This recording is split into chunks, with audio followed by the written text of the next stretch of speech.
I think for me, it just kind of happened naturally. I mean, you see Coach G. I mean, I spent 10 years coaching football. So football was all I ever knew.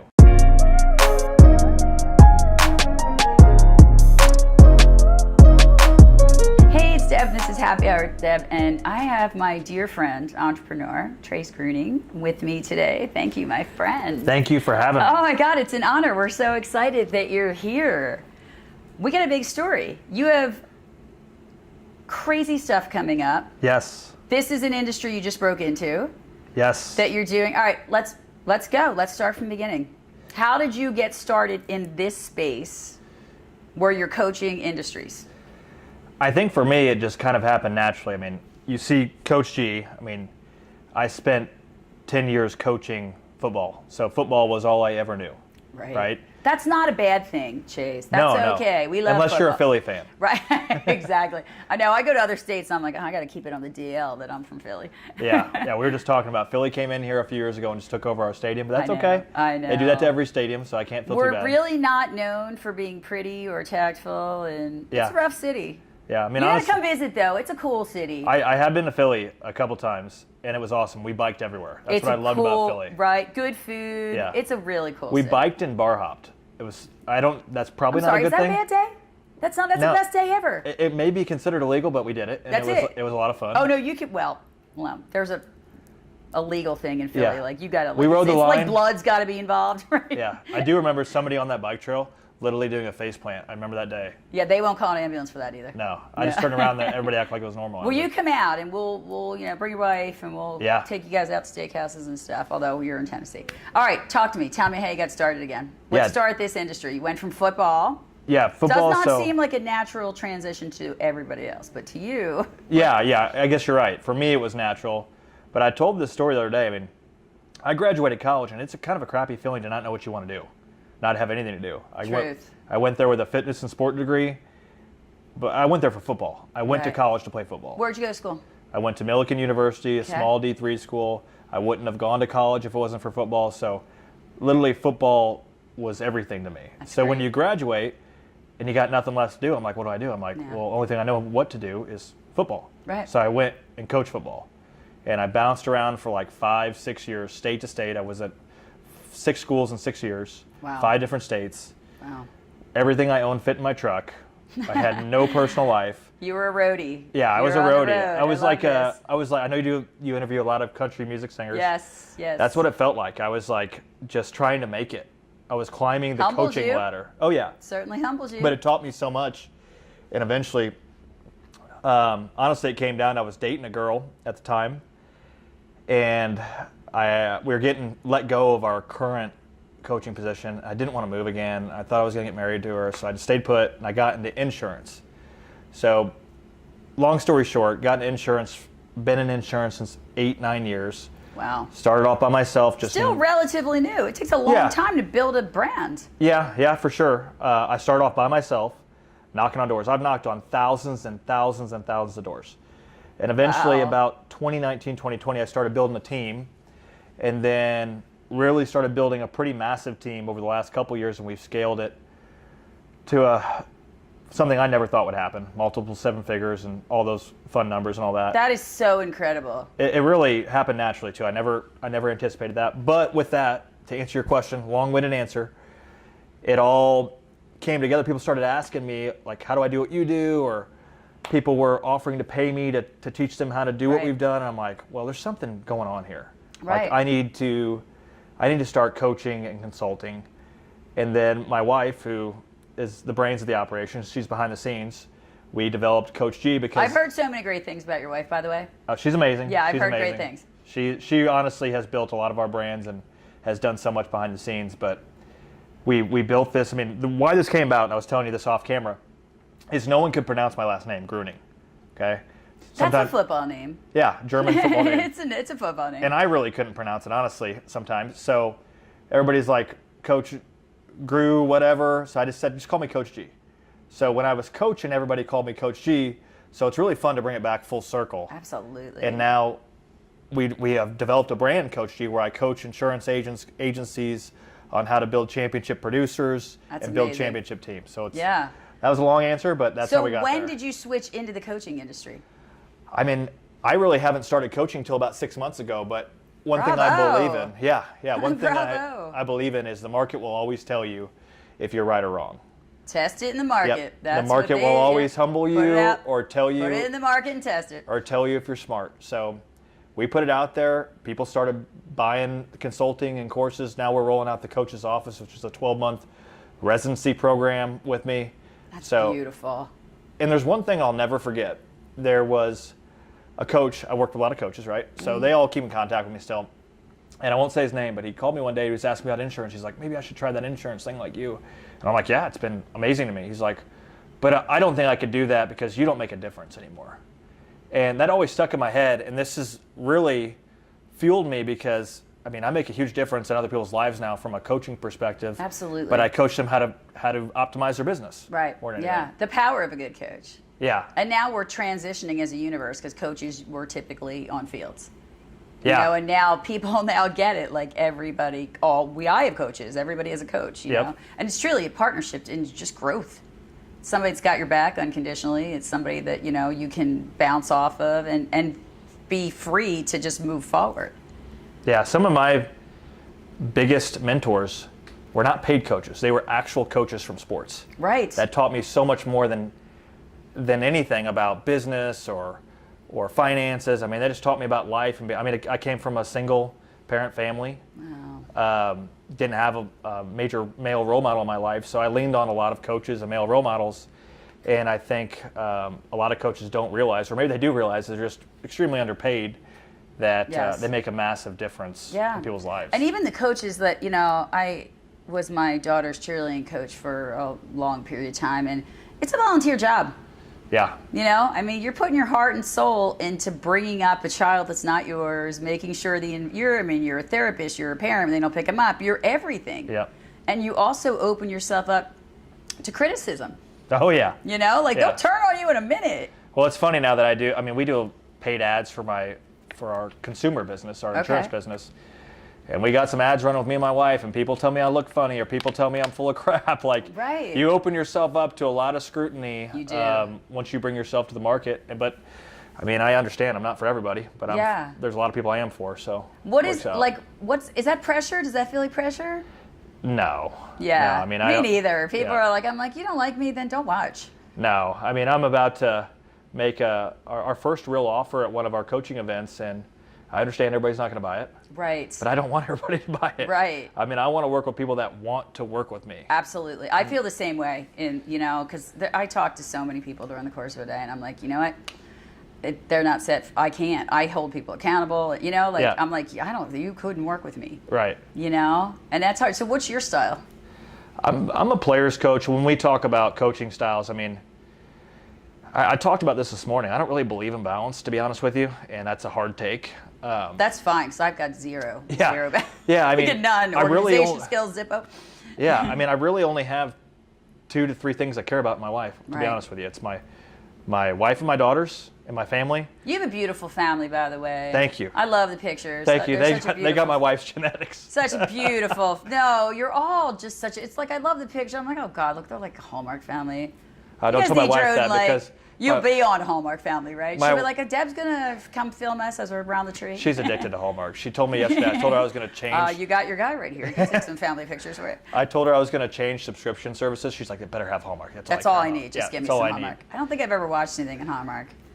But I don't really have time to watch TV. I watch football. I love football. I love sports. So, sport. But if it's not that, then, and God knows I can't watch the news right now. So, Yeah, I've never been much of a news watcher, to be honest with you. Yeah, well, don't now. I'm gonna warn you. Let's not watch it right now. Yeah. Things are getting real right now. Yeah, and that's probably part of the balancing. I don't really do anything besides hang out with my wife and kids, and talk to our partners and agents. I'm always just trying to help people. Like last night, so be at 8:30. I've got an agent reaching out to me, and I can't help but just jump in. That's just the kind of coach I am. It's part of the industry too. I think to me. The difference between me and other people is that I am approachable at 8:30 at night. You can call me on a Saturday. We're shooting on Saturday. You came to hang out with us. Beautiful view, by the way. I know. Thank you. I designed it myself. That's my Batman building. That's my Batman building. That's my Batman building over there. Yeah. I was in a restaurant. This is very hilarious. I was in a restaurant with my husband. I was last week or the weekend before, and we're talking, and I come back to the bathroom, and my husband says that I have a podcast, right, in Nashville. Yeah. And he's like, if you're really in Nashville, what do they call the AT&T? But I'm like, dude, I'm here every week. It's the Batman building. It's the Batman, baby. I'm like, I already know that. I know, but this is a great view. It's a cool place, right? I'll tell you what, I was in the lobby downstairs, and they have that beautiful downtown, like, digital thing. Yes. So the guy in front of me, he's like, what is that? And I'm like, okay, you're definitely never been here before. You've never seen Broadway before. You've never been here before. Yes. Yeah. I actually feel like now I'm more of a local. I'm here so much. Like, I feel like I should just maybe like pack up. How often are you here now? Oh, God. I think in June I was here for 3 straight weeks. I'm here usually a week a month. About that. I mean, we took a little break, and we were down here for the CMA Fan Fest. So we took a little break in July. Oh, it was amazing. I'm like, I had to go home just to regroup the laughter and like get my jaws working from just not laughing. But it's cool. Yeah, it's been cool. Yeah. So I mean, in the fall, we'll be back again like a week a month, and it's a cool place. Yeah, we used to live down here. We live about 40 minutes outside of Nashville now, and on 8 acres, beautiful home. I bet. This is Tennessee. It's gorgeous. Oh, the greenery, can't get enough of it. Yeah, not Philadelphia, sir, but the other parts of Pennsylvania are very much like this. Yeah. Like very beautiful green. We were up in the Pocono Mountains last weekend. Like, it is gorgeous there. Poconos, yeah. It is beautiful. So let's talk about, who's your ideal client? Ideal client would be obviously somebody in the insurance industry. So that's what I specialize in is really taking insurance agents or agencies and building a championship team, or taking their producers and making them produce more. Right. But all with culture and leadership. I mean, that's one thing is I come at everything from a coach's mindset. Yes. So trust me, I've been a world-class producer for a long time, but doing it the right way with leadership and culture. So to answer your question, ideal client would be people in the insurance industry, whether it's a solo producer all the way to an agency with thousands of producers. It doesn't matter. Yeah, that's incredible. So how's that shift? Because I mean, you've hit a different level of success right now. Yeah. How's that feel from a guy who used to live out of his car? Man. And honestly, I lived on a couch for a year. Couch surfers are good people. They're like day drinkers. They're fine. And honestly, somebody asked me that the other day. It's every day. I mean, I've just done the same thing consistently for a long time. I mean, somebody was asking me, I made the most I ever made as a college coach was $28,000. Right. That's right. And then I made $33,000. That's not even a weekend right now, right? No. Like, then I can't even get these kids to Disney World for that price. Yeah, we cannot live on that now. No. But then I made $33,000 my first year in insurance. Made more the next year, the next year, the next year. So it's just always been like, I've never really adjusted my life a whole lot. I've never really lived beyond my means or anything like that. It's just not who we are. It's just been a really long process of doing the same thing. And then people see who you are. But that's the one thing is people are always watching you. Always. Always watching you. And I've never recruited anybody. That's my claim to fame, honestly. That's amazing. Is people come to us and say, hey, we see what you're doing, or we want to be a part of it. And I think that's the biggest compliment. Absolutely. If I had to recruit, I would. Right. And we're probably getting to a point where we're starting to go out there and actively seek people. I mean, that's why I'm doing more podcasts and stuff like that to get our message out. But the coolest thing is people find us organically and want to work with us and be a part of our culture and team. And I mean, I truly look at everyone I work with like family, which is probably unhealthy. Yeah, I don't know. I do too. Yeah. I definitely do too. But I don't know. I think there's only a few of us that have that actual connection, this is a team. This isn't my show. This is our show. It's we've always kept it like that. And I think one, it keeps us humble. Two, we always have each other to pick each other up, and it's just I think that's a good way to run a team, Not everything's going to be great. It's going to be some crappy times for sure. And I'm always learning as a leader and a head coach. I mean, I look at myself as a head coach right now, and I've got coordinators and position coaches. But I'm always learning, and I know I'm not doing everything the best way. My wife was here; she'd laugh. You're doing things my way, honey, and that's how it's going to be. In my house, that's how she comes from the corporate world with 15 years of experience, and it was very. She came to our company and she brought in SOPs. I'm like, what is an SOP? I know these guys hit me with like a spreadsheet. They're like, just go. I'm like, dude, I don't want a spreadsheet. Just tell me what's going on. Yeah. Like, SOPs and spreadsheets, I'm like, what is going on? But, I mean, those are kind of things that we need systems to grow and do it the right way and bring on. I mean, eventually I'm going to run out of friends and family to hire. Right. Oh, that's not a bad thing, though, Yeah. either. All right. Because I met you, we were in a program together, but tell people, it's so hard to get the message of how you connect with the right people and, getting in front of the right people and putting aside the fear that you're not good enough Yeah. or that you can play at that table. Yeah. Tell all the entrepreneurs listening how do we get through that? I think that's such a good question because I think that's what holds a lot of people back. Absolutely. Is fear that I'm not good enough or Right. fear that, hey, I can't play at that level. Right. But I think you have to force yourself to be around people that are playing at a higher level. I mean, that's what the makes only you way to play at grow. a higher level. Yeah. I talk about it all the time. Like I did a lot of weightlifting, all that type of stuff. Yeah. We literally, when we were strength training for football, we would rip our muscles apart so they would grow back stronger. Right. That's all we did. Is we ripped our muscles apart, Right. broke them down. When we were done, we could barely move, so they would grow back stronger. Yeah. And that's literally what we have to do as humans Truth. in order to grow. We have to rip apart our mental muscles Yeah. in order to grow them back stronger. And when you simplify it like that, I think that's part of it. And I like the word forcing appreciation. When you put yourself in an environment Yeah. that forces you to level up and appreciate. Right. I mean, I've made some moves in my life, some risky moves that, like, I just was like, okay, if it doesn't work out, then, Ramen noodles. yeah, Right. then I'm back to where I started. But Right. it's like it forces you to bet on yourself and Yeah, level up. absolutely. And I honestly think that, what do you have to lose? Remembering not living a life that was meant for you?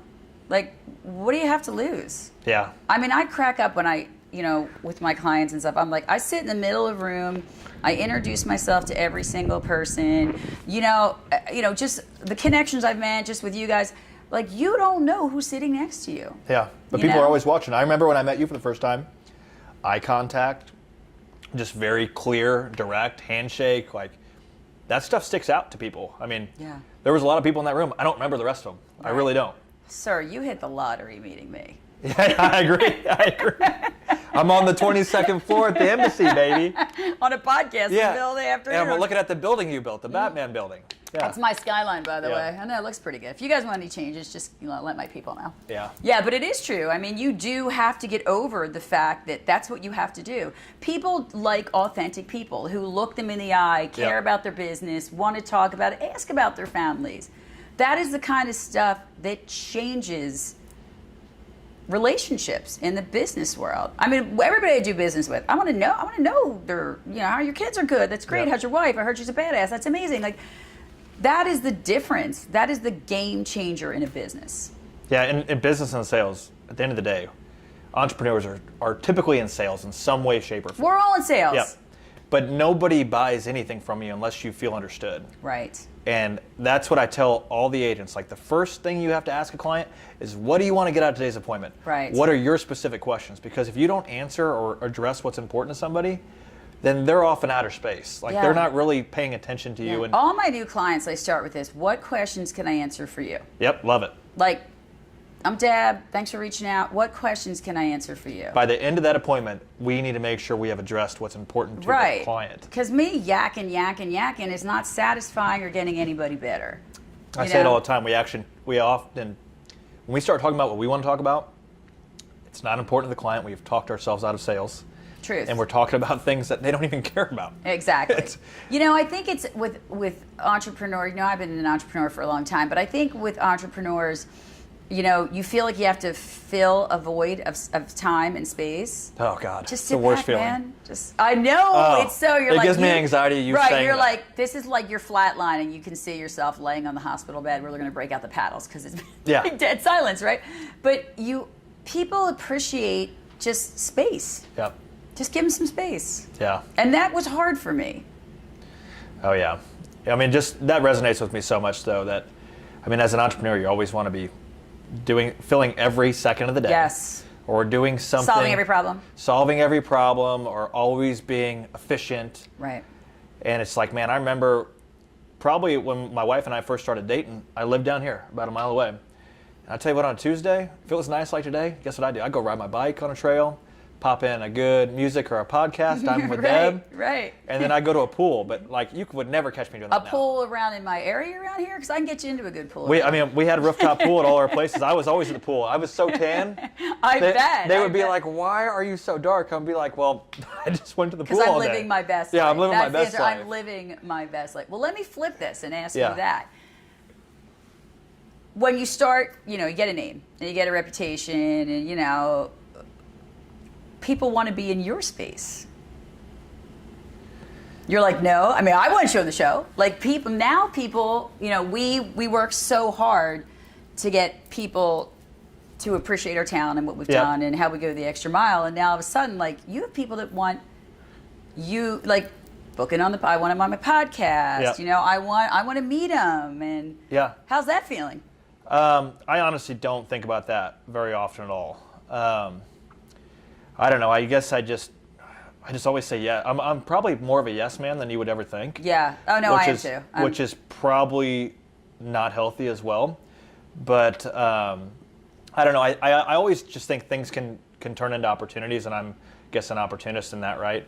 But I've never thought of like man, I'm so cool or anything like that. Yeah, it's like a different weird space, People are like, when they hear that, we have a podcast, they're like, I'm like, oh, listen, I'm not a rock star. Like, I'm just the chick with maybe the drink that Trevor bought me. And I think what you're getting at, I'll never forget, somebody's like, oh my God, like, social media is what I'm getting at. Yeah, it's like, when you start posting all the time, it's like, all of a sudden people think you're different, but really all you're doing is posting more. Right. I'm the same person I've always been, right. But now I'm just posting a lot more and putting out what I do a lot more, and you get like this famous effect. Yeah. We had some haters too. I tell my clients, I'm like, listen, when you grow into who you're supposed to be, it's going to rattle a lot of cages. Yeah. That's not your people anyway. Who cares? I'll tell you a quick story the other day, and it'll be interesting if the person I'm talking about watches this, but. Everybody watches the show, Chase. I know, That's why you're here, sir. Look at my town. Yeah, exactly. we have a line to watch it. But, exactly. There was something like that anyway. We've been posting a lot.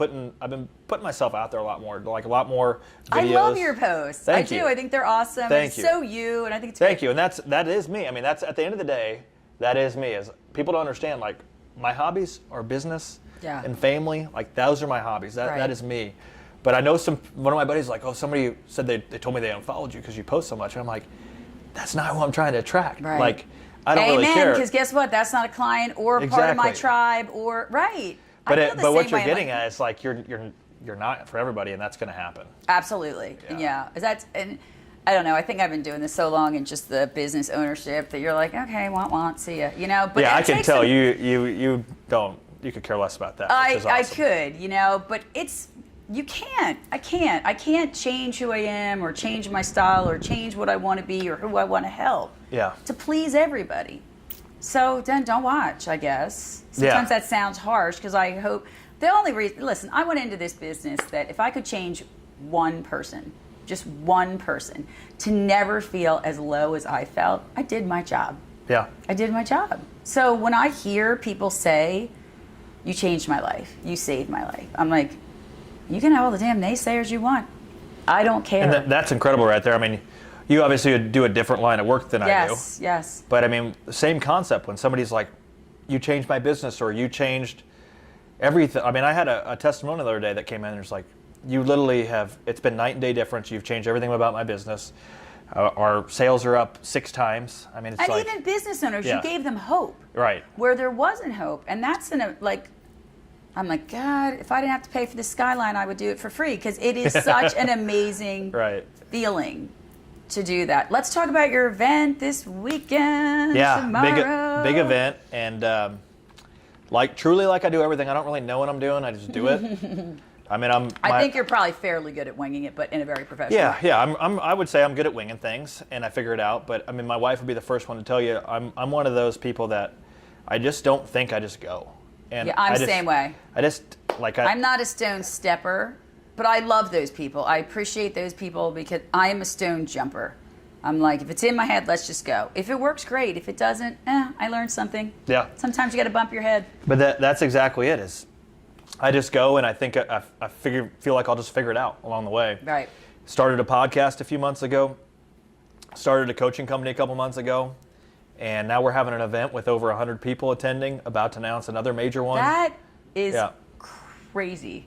It feels really good. I mean, I bet. For the market to tell you that, hey, 100 people want to be a part of are interested, and then you got to feel really good about, like, I'm helping all these other people to get to their dreams. And I think it's just an amazing, it's kind of funny because people are always like, I don't want to pay. And I'm like, okay, listen. And I get that, right? Because everything's at a cost. Same. Same thing. It cost. But I don't know. This is my typical answer. And I'm not for everybody. I hold people accountable. I've got a lot of energy. So, like, I'm not for everybody. But I'm like, you're going to stay stuck where you don't want to be? To me, that's like, I'll give you any dollar amount. You're going to live where you shouldn't live? Like, no way. Right. But like you, it attracts a certain kind of person. Yeah, I mean, there's no doubt. It's pretty obvious who I attract. I mean, we have a lot of athletes that come to us, a lot of teachers, a lot of coaches, a lot of young people, obviously, that I think in our industry, there's not a lot of people actually doing it. They talk about it a lot. Right. And I'm still very active in our industry, and I lead by example rather than saying, hey, do this, do that. I'm literally showing people what to do. Yes. So that does a lot. But I mean, at the end of the day, it tells me that we're doing something that's providing value and we're heading in the right direction. And what I like most is it's congruent with what we're doing. It feeds all of our other businesses. But I will say at the same time, it's been a lot of work. I mean, I respect you for putting out as much content as you have and the podcast you have. It takes a lot of organization. It does. And it takes a lot of just mental work. It does, but the second somebody sits down in that chair or at whatever the other chairs are, it's like, it was worth it. People have been like, that was, we want to come back. It was a great experience. Thank you so much. And like, on our end, it's like, God, we're so just grateful. Like, I'm so grateful today, Chase, that you're here. Thank you. You don't even know. You. I'm so grateful that you're here. But it is like, to think it's worth all the work. Yeah, no, there's no doubt. I mean, I did a couple podcasts this morning, and it's like, once you sit down and then you just get flowing and you actually have a conversation with somebody. I'm telling you, we have had some incredible conversations on this show. Like, people will say, this is what I want to talk about. They're like, all right, I'm going to tell Deb. Start rolling into it. At the end of the day, that's who we are. We're connectors with people. Absolutely. And that's what fuels us, is having real, genuine connections. Absolutely. And I think, true, like you are too. I mean, I'm a people person. Yeah. I love people. I love to hear stories. So, yeah, it is a good, not everybody's like that, but, then they can't come to my city if they're not going to be like that. Yeah, you got a thick skin in Philly. I'm not even, I laugh. Like, people, I'm in Texas, people are like, why are you going back to Philadelphia? Like, almost like I'm going to support the Taliban. Yeah, and Dallas and Philly clash. Oh, yeah. I live at the Star at the Dallas Cowboys World Headquarters, where their practice facility, very bougie. Yeah. Very, okay, football to me is I haven't washed my hair in 2 days. I'm just throw a baseball hat on, does it sweatshirt, drip mustard, turn that sucker inside out. That is not how it is in Dallas. I don't see you going out and not putting yourself together. Bradley, have you seen me a mess? Yes. You're a rock star. I'm a baseball hat, sweatpant kind of girl, to be honest. Yeah, so is my wife. I'm a hoodie kind of chick if you break me down into the. But it is funny because have you ever been to a Cowboys game? No. All right, you guys got to come out. It is like, it's $150 to park. Now I'm going to get something from Jerry Jones. People being like, she needs a little disclosure. It's going to be nuts. And $150 to park, Cowboy Stadium. Okay, you go in there and they have a Philly cheesesteak place. By the way, just so you all know, there's a Philly cheesesteak place in there. Have you ever had an actual Philly cheesesteak? Yeah, when I was in Philly. Oh, yeah, I was going to say, come on, let's go. Bring incredible. But I just love those anyway. They're good. I know, it's so good. So everybody's heels, furs, diamonds, men in suits. At the football game? At the actual football game. I'm like, dude, this is not how Mistake number one. That's not how we do football. Like, no way. Football's made for beer, sweatpants, yes, baggy cursing, clothing. Yeah. Right. Yep. Agreed. Yep. Tell me the greatest thing, a little off topic, what's the greatest thing about being a dad? Man, I'm going through it right now, and just watching my little girl walk and talk and have conversations with me. We just took her to orientation yesterday for the first time.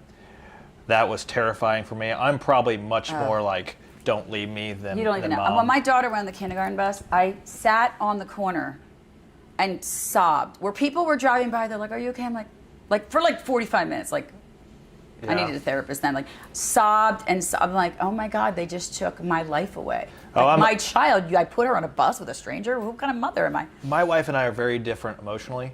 She'll cry when she's scared or upset. Right. I'll cry happy tears. Like at Yes. our wedding, I bawled. Oh. But you could get me so upset and I would never cry. Right. It's just always happy. That's such a great emotion. It's Crying is mandatory. It's a weird good deal, release. like People need to have- military videos, all that type of stuff. I'm like, ah. I know. And it's just a weird deal. But to answer your specific question, I think being a dad is like, I never thought I could love someone so much. Right. I mean, I got married to my wife, and I thought I loved her, but like my girls, it's like, holy smokes. It's a whole nother level of, right? I mean, I just think about them all the time of like, what would happen if I didn't do this or that, or like always Right. protecting and all that type of stuff. Right. Well, good fathers are amazing, especially with girls, right? Like amazing protectors. Yeah, I mean, I hope we have another child, and I honestly hope we have a boy, but I don't know if I'm ready for that either. Right. Let's get through this event. Yeah. Come to Philly, let's get cheesesteaks, and then we'll talk about this later. Yeah. It's not some rushing into babies. It's football season. For Yeah, God's sake. exactly. We have priorities right now. Wait till after the Super Bowl. Yeah.